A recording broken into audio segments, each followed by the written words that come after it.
welcome back. Should I say back? I think your introduction for this show should be more serious. I think you Well, should. I'm your host, Matt Muscardi. This is the Market Medium brought to you by Free Float Media. I'm joined by my co-host, Damian Rollis. We are the team that brings you Business Pants. It's a 3-day-a-week podcast covering the market and business news with fact-based snark. What do we try to do? We try to put the real world back in like the headlines, right? Is that Yes. what you describe it as? Um, Yeah, sure. this Not is everything something needs to be different. described. But this Yeah. is the Market Medium. This is something different. This is a show. It's kind of for insiders, specifically ESG insiders, ESG investors. And as much as I loathe the acronym, it's a reality for us. Damian and I spent a collective 25 plus years creating ESG ratings, analysis, research. So we know how the sausage got made. And now we're going to actually spend some time talking about it. And we're going to do it by covering some ESG related news and headlines and themes. But we're also going to do interviews with thought leaders and experts and our friends. And the whole idea is to actually talk about sort of ESG in the real world and how it affects investing, and vice versa, I think.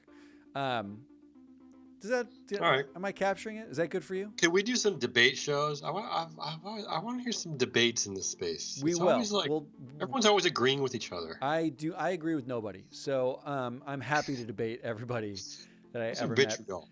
So Damien and I had technical difficulties with our first recording session, so this is a bit of a redo. But today, Nobody right now, cares. we're going to cover two headlines today to start us off.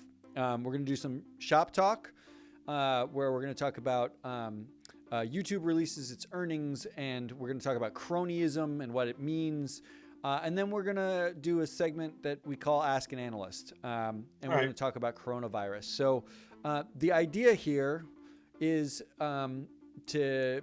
really to detail how an ESG analyst might actually cover a macro story like coronavirus.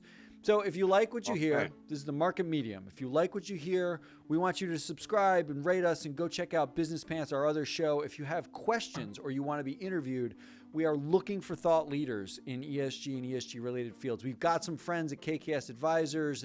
We're talking to Jeff Sonnenfeld later this month. We've got our buddy Rick Marshall from MSCI ESG. We have a lot of things we're going to bring to you, but we'd love if you came to us too.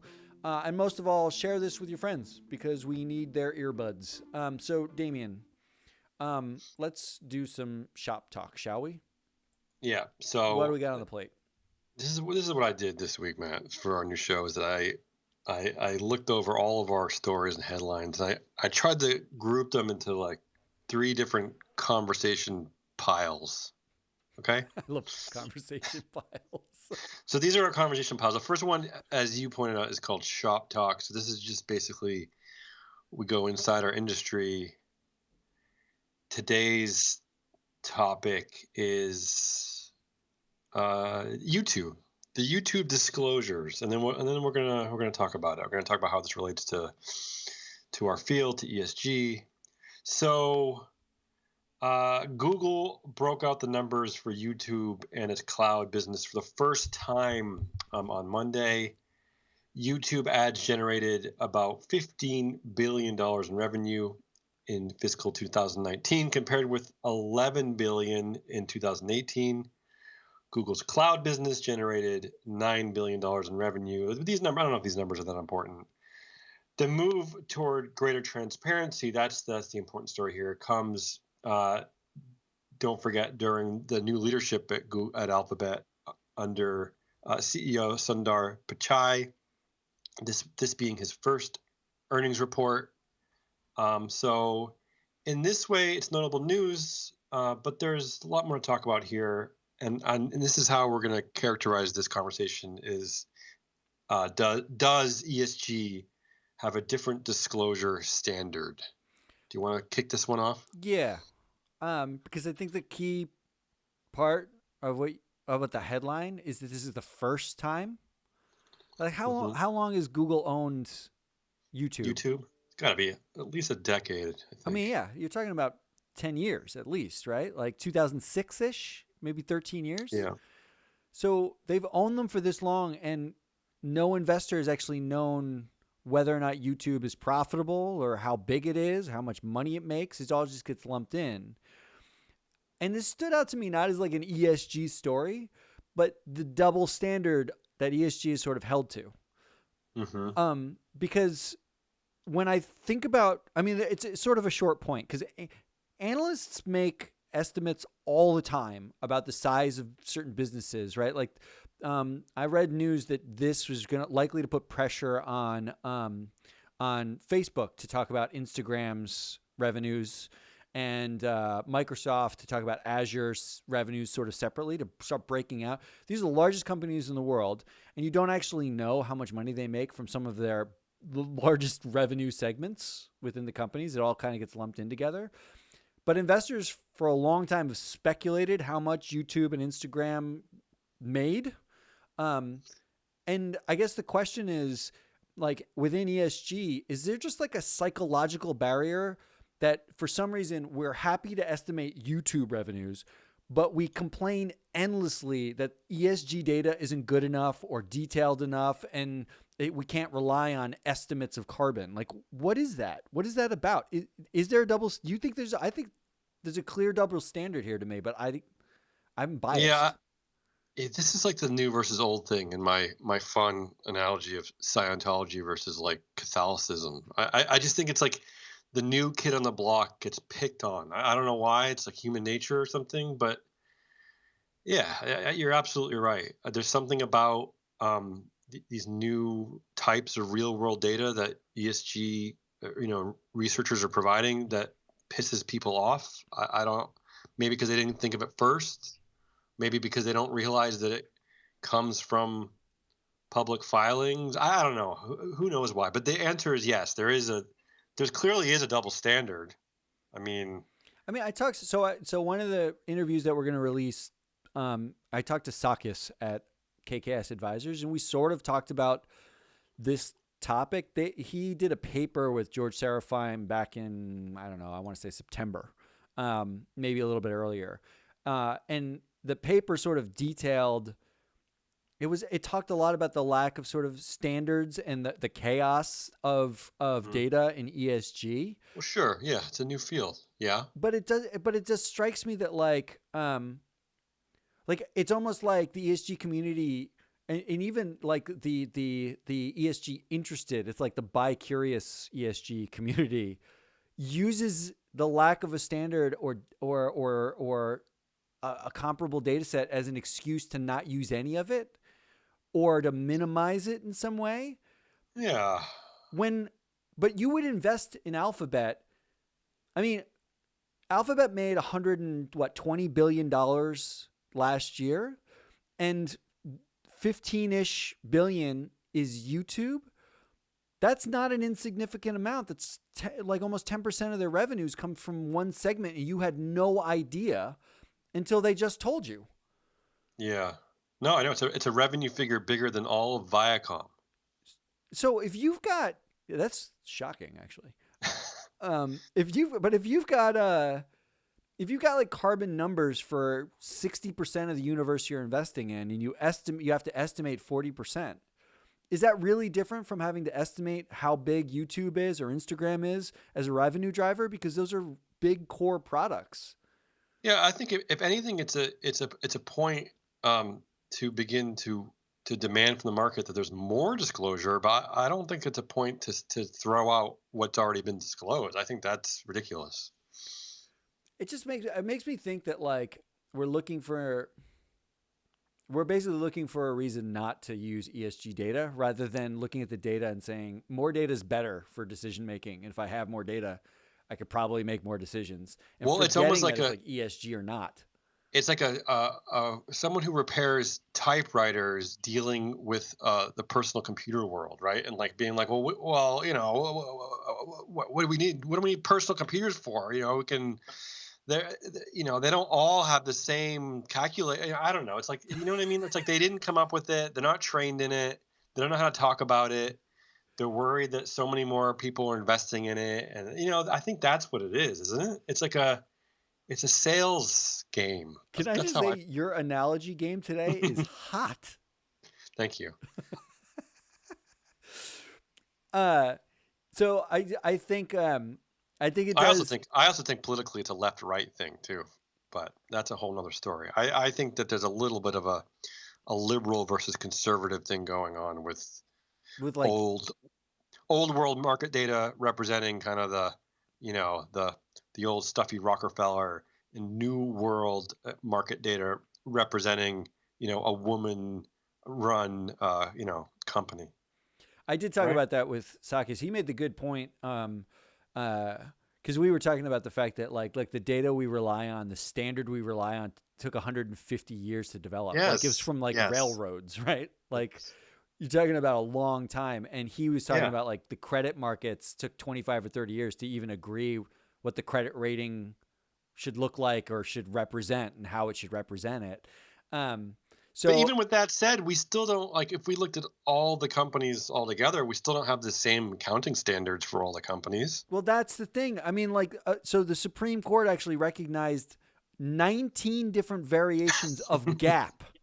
That's come on, that's just crazy. I'm serious. This was like a case from like 15 years ago or 20 years ago. The Supreme Court in the United States said basically there are 19 variations of GAAP that they knew of, which suggests to me that like why are we chasing like the single like the one ring to rule them all of ESG reporting when the Well, so E, maybe the it S, and just the G is. don't even make nearly as much sense as GAAP does.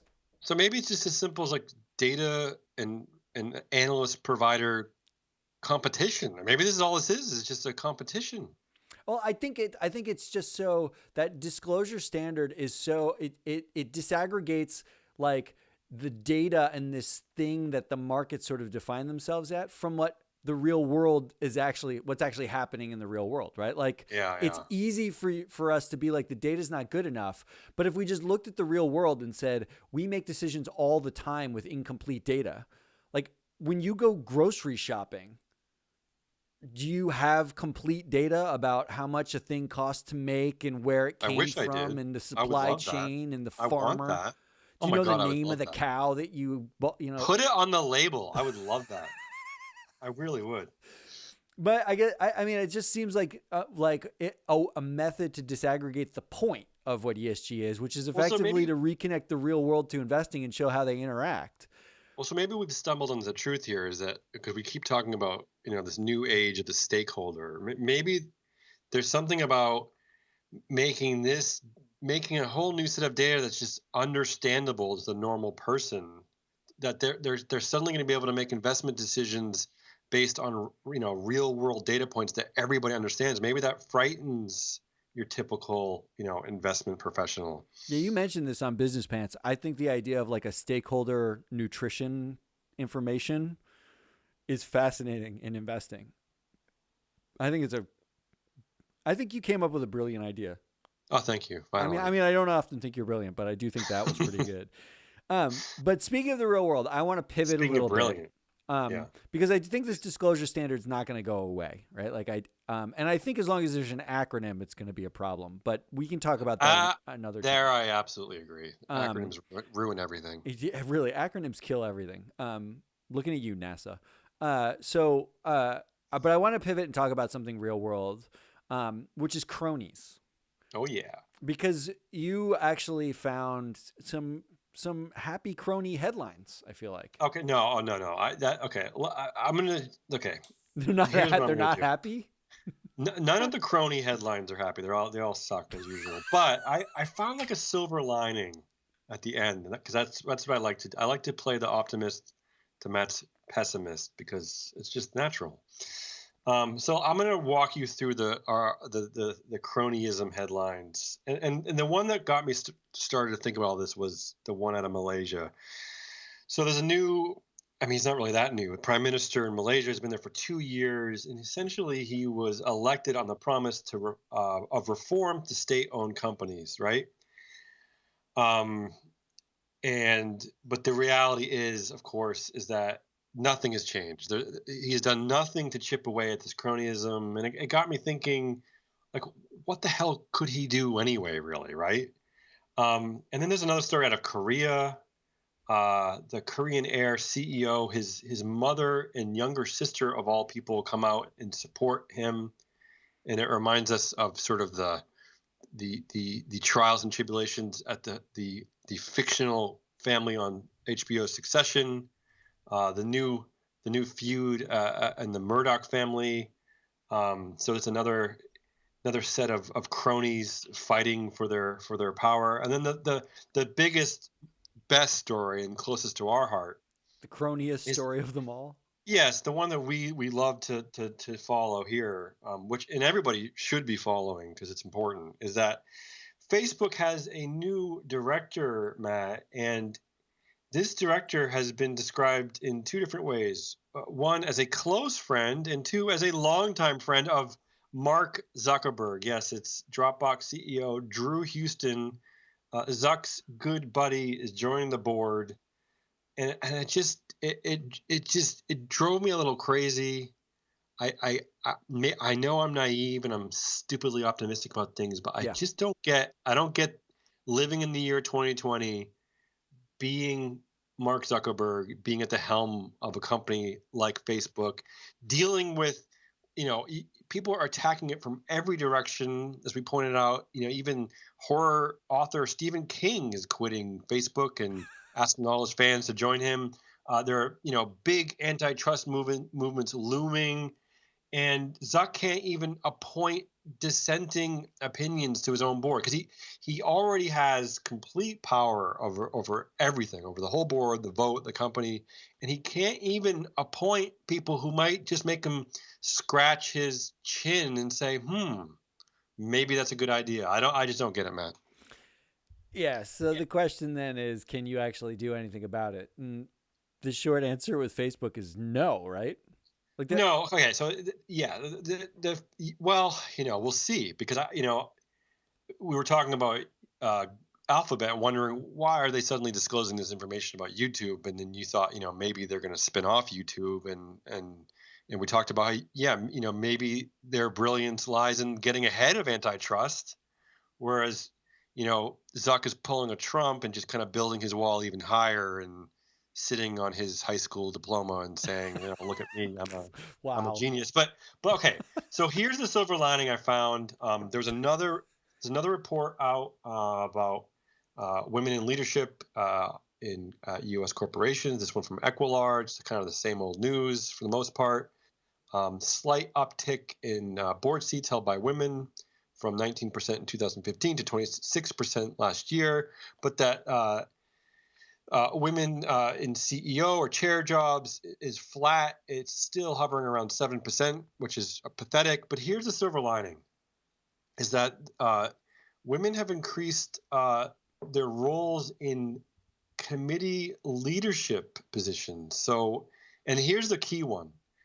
Sounds like a bronze Nomin- lining more than silver. what's that? It sounds more like a bronze lining than Okay, but it's a silver. lining. Okay, it's a lining. So at nomination committees at the 500 biggest U.S. Companies, 31% of those of nomination of the chairs of those committees are now held by women, which is up from 20% only 4 years ago. And we have targeted these nomination committees as sort of maybe the key to breaking up cronyism. You outlined very well how the Boeing nomination committee is like it's like a big caterpillar 3 flag is planted right in it. It's like the sort of the circle of the cronyism, and so maybe this is the bronze lining here. Maybe this is where women who represent sort of the first wave of diversity on corporate boards, maybe this is where they're going to start to sort of secretly chip away at this cronyism. So there we Yeah, go. I actually so so the thing that I think you're right. Like the thing that you do about cronyism. I mean the reason why everyone talks, I think, in ESG circles about diversity, um there's obviously a moral reason, but I think cronyism kind of gets at the heart of it, right? Like, and cronyism might be the biggest G in G. It's like hiring your friends so that you're It's paid the well. sexiest G. I mean, Yeah. there's no accountability. Like you limit all that stuff, and the Boeing, sort of board, which if you haven't listened to Business Pants, our other show, we did a really deep dive on the history of the Boeing board and the nomination committee therein, and how the board was effectively constructed by a single guy who'd been a board member for 25 years and being inherited from McDonnell Douglas. And he was a lobbyist. So he's basically taking the companies he represented and kind of swapping his friends around all on these boards. He represents the Business Roundtable, ironically enough. But to your point, I think the way you solve cronyism, can you actually do anything about it, is with diversity.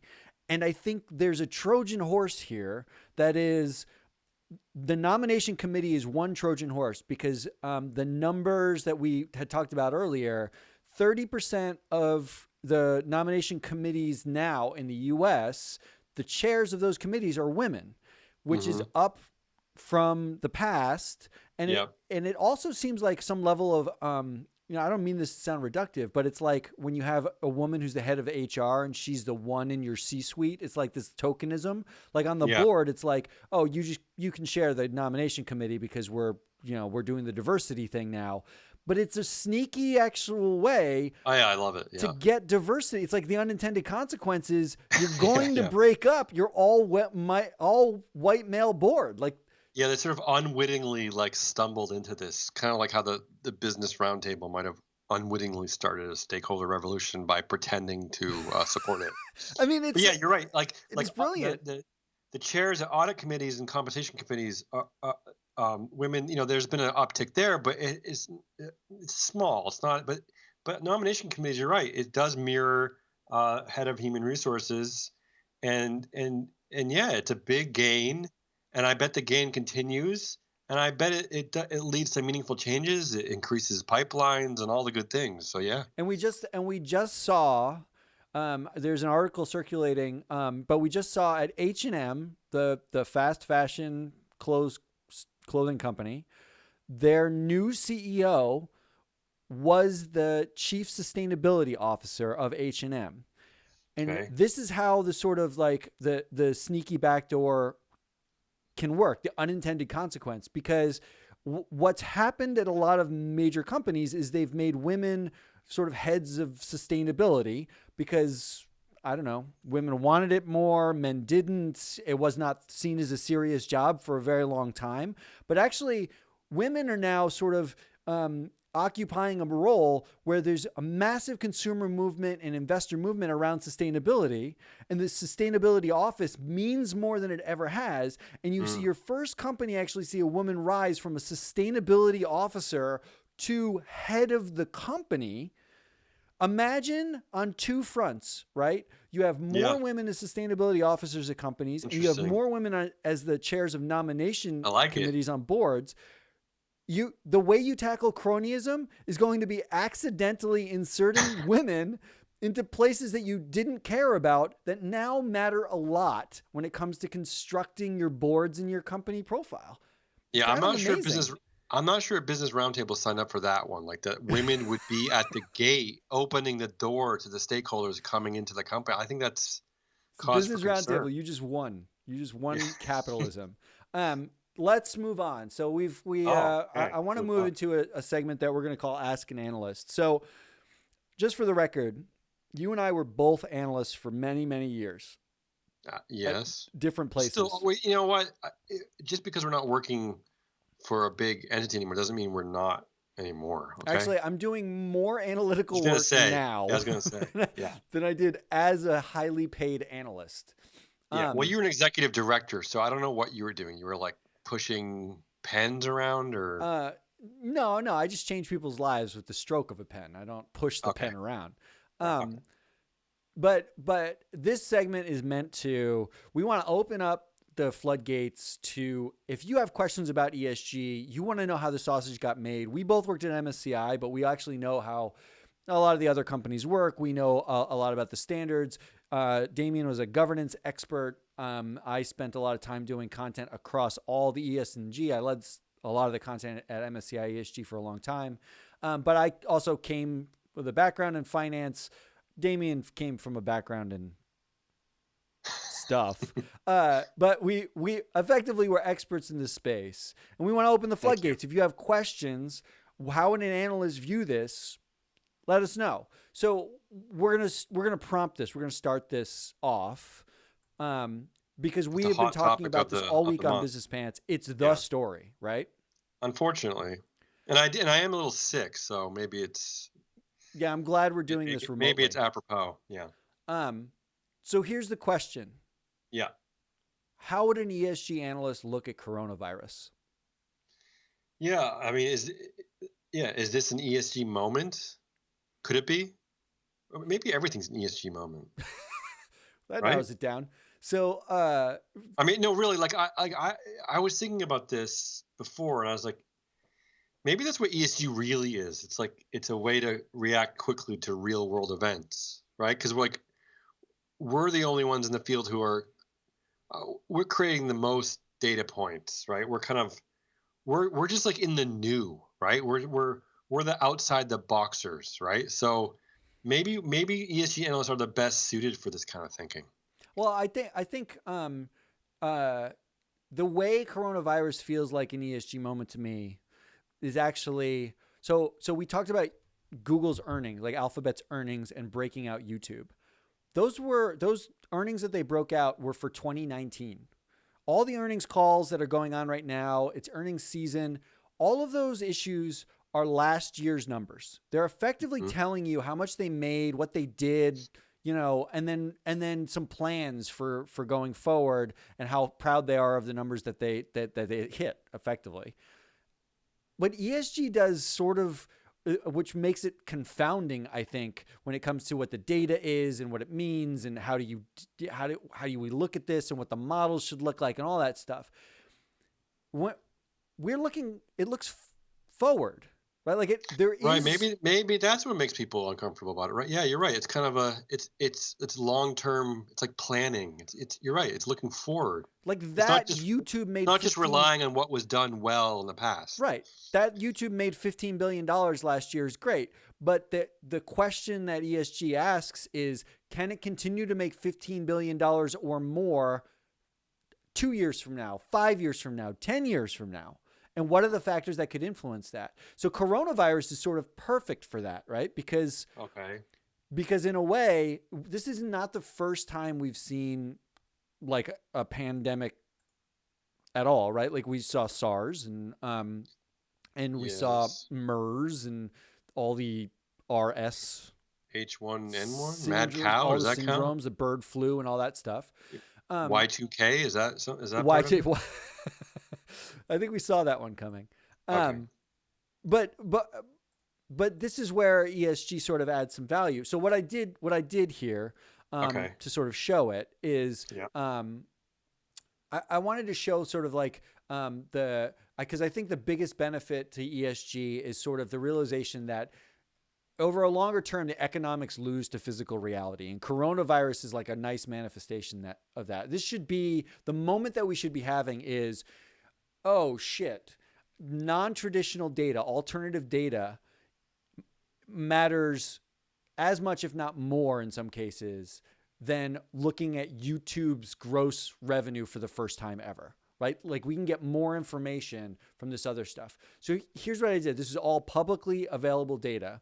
I just downloaded two things that before coronavirus, we probably wouldn't have juxtaposed. And that is air passengers by country and infectious disease mortality rates. I mean, this is an obvious reaction to coronavirus. All I'm saying is like, oh, well, if we had known this, we would have seen that China has a slightly above average, infectious disease mortality rate, and they have a ton of air passengers, right? So if there's going to be a ground zero for some sort of infectious disease that goes pandemic, China could be it. And it has been it with SARS and the bird flu and other problems, right? So there, case closed. But I overlaid this with another set of data, and this is what I would do as an ESG analyst, because infectious disease rates. I'm no like a doctor. I don't know, how to read some of this stuff. Married to a doctor. I am married to a doctor, so that helps. I'm not an airline, industry expert, but the data is publicly available. But as an ESG analyst, what I would do is this.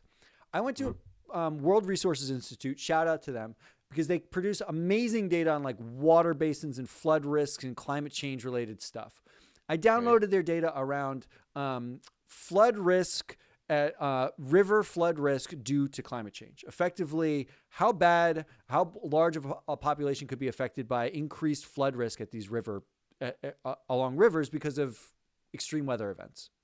Simple enough, right? When you overlay it with the two things I just talked about, which is air traffic and infectious disease rates, you see that China is still a risk. But the bigger risk, actually, the biggest population exposed to increased river flood risk due to climate change is Vietnam.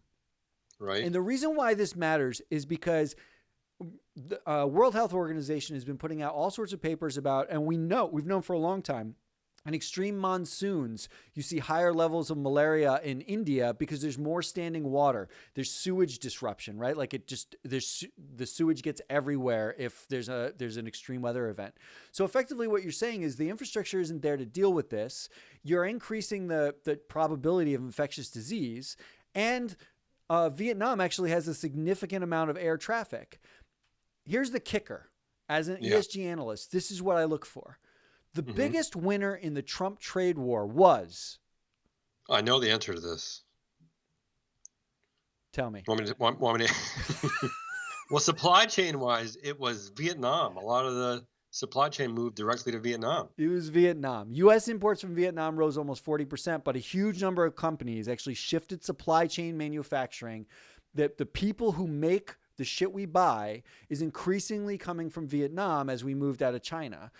From the U.S. So as an ESG analyst, the question I'm asking is not like, could we have seen coronavirus coming? Because maybe we could have, maybe we couldn't have. There were ways to say like there's a risk here in China. The question I would ask is, where is the next one going to come, and how would it disrupt my investment thesis?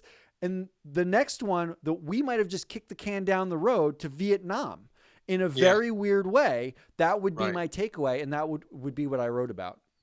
Well, so is one of the opportunities here is like a reanalysis of supply chains? Could that be an opportunity? I think it really is. I think there's a question about what the supply chain is, because I think we often forget that there are like humans in the supply chain. Well, the Business Roundtable has not forgotten, because they're that's all about the stakeholder. A key component of their stakeholder love. I would say United Technologies CEO was who's a board member of the Business Roundtable, came out and said, coronavirus should not affect us at all. SARS was about a 6-month problem, and air traffic is better. The airlines are in better shape than they were. And, we were coming off of 9/11 then. So no big deal. So congratulations, United Technologies, for thinking of the stakeholder first. Hasn't gotten that memo, I guess. So that's what I wanted to do with how an analyst thinks. All right, I like it. So that's our show. Taking us out. I'm going to take us out. Yeah. This is The Market Medium, a show that's a little bit more directed for insiders, talking about the inside of the market from an ESG perspective. I don't know, something like that. I'm Matt Moscardi. You're Damian Rowles. I am. Yeah, we are Free Float Media. If you like what you heard, subscribe to The Market Medium, rate us. We don't have a lot of ratings. We're just launching, so rate us. Tell us what you actually thought. And share us. Share us with your ESG friends, because we need interviews. We want people to come on. We want all the smart people to come calling us so that we can put you on this show and we can talk about smart stuff. And if you like us, then you would like Business Pants. Go listen to Business Pants wherever you get your podcast, because it's there. Big thanks to our team, the two Courtneys, Dan Rogachnig, Todd Hovanek, and the Asset Clowns. John Walsh did our art. It takes a team. It takes a team to get everything done. Sure. Thanks, Damian. See you next time, man.